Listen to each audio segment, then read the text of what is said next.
রাতে বিছানায় ডান কাত হয়ে শুয়ে একটি দোয়া 3 বার পড়লে সমুদ্রের ফেনা পরিমাণ গুনাহ ক্ষমা হয়ে যাবে। যাদের অনেক পরিমাণে গুনাহ করে ফেলেছেন, আপনি রাতে বিছানা শুয়ে নিজেকে অনুতপ্ত করেন, আল্লাহর কাছে লজ্জিত হয়ে যান।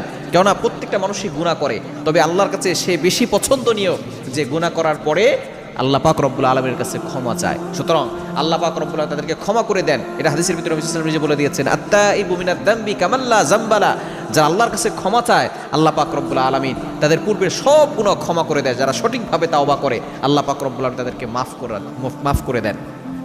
আল্লাহ তাআলা নিজে বলে দিয়েছেন, কোরআন খোলেন 28 নম্বর পারার 20 নম্বর পৃষ্ঠার 3 নম্বর লাইন, সূরা তাহরিমের 8 নম্বর আয়াতের প্রথম অংশে আল্লাহ বলছেন, ইয়া আইয়ুহাল্লাযীনা আমানু তুবু ইলাল্লাহি তাওবাতান নাসুহা। ও ইউ হ্যাভ বিলিভার্স, সেই বান্দারগণ, তোমরা সঠিকভাবে তাওবা করো, তোমাদের সকল গুনাহ ক্ষমা করে দেওয়া হবে। সুতরাং রাতের বেলা আপনি বিছানা শুয়ে ডান কাত হয়ে অবশ্যই ওযু করে ঘুমাবেন। নবীজি সাল্লাল্লাহু আলাইহি ওয়াসাল্লাম বলে দিয়েছেন, যারা ওযু করে ঘুমায়